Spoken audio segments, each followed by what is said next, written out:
প্রথমেই আমি আমার চ্যানেলের পক্ষ থেকে আগেভাগেই একটু ক্ষমা চেয়ে নিচ্ছি যদি কারো ভাবাবেগে আঘাত করে থাকি। আমি ডক্টর তন্ময় দাস। আজকে যে প্রসঙ্গটা অনলি প্যাশনের পক্ষ থেকে নিয়ে আসছি সেটি হলো একটি প্যারাসাইট বিড়ালের থেকে হয়। টক্সোপ্লাজমা গন্ডি বলে একটি প্যারাসাইট, যাকে বলা হয় মাইন্ড কন্ট্রোলার, ব্রেন কন্ট্রোলার, একমাত্র প্যারাসাইট। আবারও বলছি, এটা একটি গবেষণামূলক বিভিন্ন রকম ব্যাখ্যা নিয়ে আপনার কাছে উপস্থিত হচ্ছি। যারা বিড়াল পোষেন তাদের জন্য সাবধানতা কিভাবে অবলম্বন করবেন, এটা ভয় পাওয়ার কিছু নেই।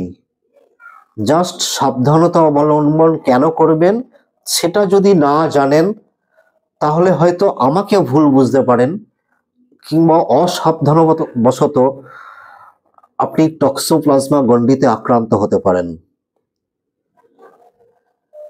টক্সোপ্লাজমা গন্ডি বিড়ালের পটি থেকে ডাইরেক্টলি মানুষের শরীরে ছড়াতে পারে, ফার্স্ট। সেকেন্ডলি কিভাবে ছড়াতে পারে? র গোট মিল্ক এবং কন্টামিনেটেড সয়েল, বিভিন্ন রকম শাক সবজি হতে পারে, যদি আমরা না ধুয়ে না ভালোভাবে পরিষ্কার করে খাই সেখান থেকে কিন্তু ডাইরেক্টলি ট্রান্সমিশন হতে পারে, আর ইনডাইরেক্টলি জলের মাধ্যমে হতে পারে। দেখা গেছে যে sea water of California is totally infected with the oocysts of the toxoplasma gondii. USA তে প্রচুর টক্সোপ্লাজমা পজিটিভ পেশেন্ট রয়েছে। ভাবলে একটু অবাক হয়ে যাবেন যে পৃথিবীর 1/3 পপুলেশন, অ্যাকর্ডিং টু হু, ওয়ার্ল্ড হেলথ অর্গানাইজেশনের তথ্য অনুযায়ী 1/3 population of the whole world is affected with toxoplasmosis. তাহলে আমাদের কি আক্রান্ত?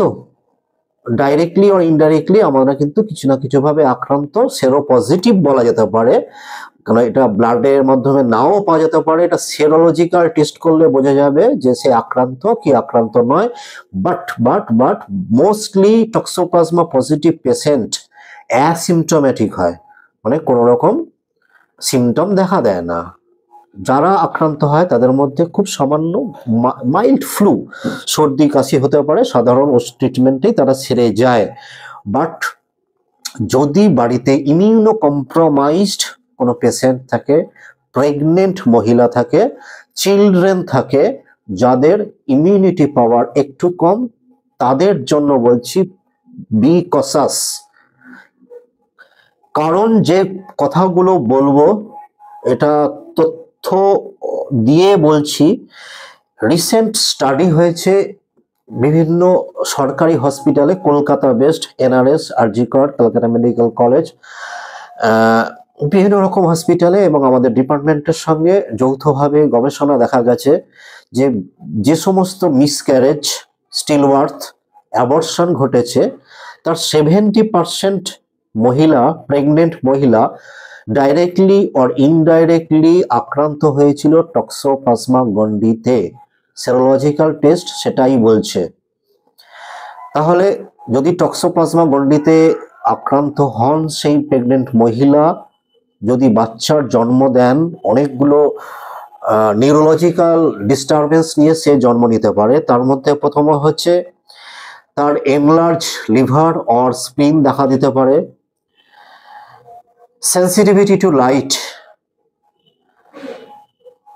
ফ্লুইড ইন ব্রেন যেটাকে বলা হচ্ছে hydrocephalus, small head size microcephalus যাকে বলা হচ্ছে, ডিলে মোটর স্কিল ডেভেলপমেন্ট, হাঁটতে চলতে একটু সমস্যা, শুরুতে দেরি করে শিখবে, লার্নিং ডিলে, কথা বলতে পারা, পড়াশোনার ABCD দেখা, শোনা, বুঝতে পারা, সোজাকে উল্টো, উল্টোকে সোজা দেখতে পারে, এবং হচ্ছে লাস্টলি বলছি এপিলেপসি ঘটতে পারে উইদাউট এনি কজ। এটাকে বললাম যেটা নিউবর্ন চাইল্ড, তারা যদি মা থেকে সন্তানে আক্রান্ত হয় তার ক্ষেত্রে দেখা দিতে পারে। একটা অদ্ভুত জিনিস লক্ষ্য করা গেছে পরীক্ষামূলকভাবে। দেখা গেছে যে টক্সোপ্লাজমা পজিটিভ কোনো বিড়ালের ইউরিন যদি ইঁদুরের শরীরে কোনোভাবে ইঁদুরকে আক্রান্ত করা যায়, তাহলে ইঁদুর বিড়ালকে আর ভয় পাবে না। অদ্ভুত লাগলো না ব্যাপারটা? That is the true. ছবিতে হেডলাইন মানে আমাদের যে ছবিটা দিয়েছি সেটা মানে ওটা একদম সঠিক। মানে কি হয়, রোডেন্ট আক্রান্ত হলে সহজেই না বিড়ালের দ্বারা শিকার হয়ে যায়, কেন তাদের মধ্যে বিড়ালের প্রতি ভয় যেটা রয়েছে, অ্যান্টিপ্যাথি যে রয়েছে, সেটা না একদম লোপ পেয়ে যায়। কি হয়, ওই বিড়ালের কে আর ভয় পায় না, সে নিজেকে সুপারম্যান ভাবতে শুরু করে। মানে আমি বিড়ালের উপরে, বিড়ালের কাছে সে চলে যায় আর সহজে সে শিকার হয়ে যায়। আর বাড়িতে যদি দেখেন যে বিড়াল আর ইঁদুর অনেক সময় না একই সঙ্গে ঘুমিয়ে আছে, একই সঙ্গে খেলছে, টম অ্যান্ড জেরির মতো, সেই ক্ষেত্রে এটা কিন্তু টক্সোপ্লাজমা পজিটিভের একটা লক্ষণ। বিড়াল কিন্তু একমাত্র টক্সোপ্লাজমা গন্ডি বহন করে, কেন বিড়ালের মধ্যেই টক্সোপ্লাজমা গন্ডি সেক্সুয়ালি রিপ্রোডাকশন করতে পারে। বেশিরভাগ ক্ষেত্রে দেখা গেছে যে বিভিন্ন রকম স্টাডি করে দেখা গেছে, মানুষের মধ্যে বিভিন্ন রকম স্টাডি করা হয়েছে, তার মধ্যে 16 পার্সোনালিটি টেস্ট করা হয়েছিল। তার মধ্যে হচ্ছে ফ্যাক্টর জি, যেটাকে বলা যায় সুপার ইগো টেস্ট, এবং হচ্ছে ভিজিলেন্স স্কেল, যেটা এল ফ্যাক্টর দিয়ে করা হয়। সেটাতে দেখা গেছে যে যে সমস্ত বাড়িতে বিড়াল থাকে, আবারও বলছি please don't take it otherwise, কোনো অন্যভাবে নেবেন না, সেক্ষেত্রে দেখা গেছে সেই মেয়েদের মধ্যে কিন্তু ওটা খুব ভালো ওয়ার্ম হার্টেড তারা হয়, আউট গোয়িং হয় এবং মোরালিস্টিক হয় সেই সমস্ত মহিলারা। এবং কিছু মেন্টাল ব্যালেন্সও কিন্তু ডিসব্যালেন্সও দেখা দিতে পারে, সেটা পরে আসছি। আর ঠিক উল্টোটা কিন্তু মেলের ক্ষেত্রে হয়। কি হতে পারে, একটু সাসপিসিয়াস হতে পারে, খুঁতখুঁতে হয়, একটু জেলাসি হতে পারে, এবং তাদের ম্যানার্সটা একটু কম হবে, মানে ঠিক মতো নয়। আরো কিছু কিছু ইন জেনারেল বিভিন্ন রকম সিমটম দেখা দিতে পারে। তবে আমি প্রত্যেকটা বলছি গবেষণামূলক তথ্য অনুযায়ী। Bipolar disorder, obsessive compulsive disorder, personality disorder, neurological disorder including suicidal tendency তাদের মধ্যে থাকতে পারে, এবং জেনারেল নিউরোলজিক্যাল ডিসঅর্ডার, এবং হচ্ছে সিজোফ্রেনিয়া। দেখা গেছে টক্সোপ্লাজমার সঙ্গে সিজোফ্রেনিয়ার একটা ওতপ্রোত যুক্ত রয়েছে।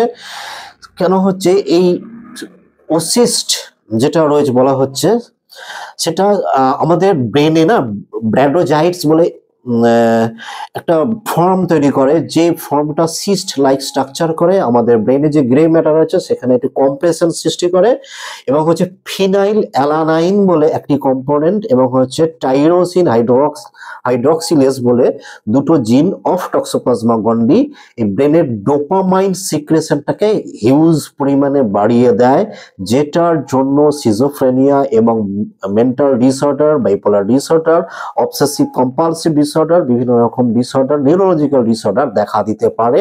এটার সঙ্গে টক্সোপ্লাজমা গন্ডির ওতপ্রোতভাবে যোগ রয়েছে।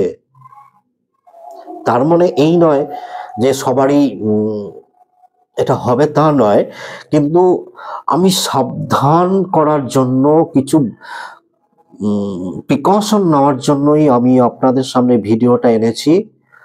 অন্যভাবে প্লিজ নেবেন না, ভিডিওটি পুরো দেখুন। সাবধানতা বলতে কিছুই না, প্রেগনেন্ট মহিলা বাচ্চাদের থেকে বিড়ালের পটি থেকে দূরে রাখবেন।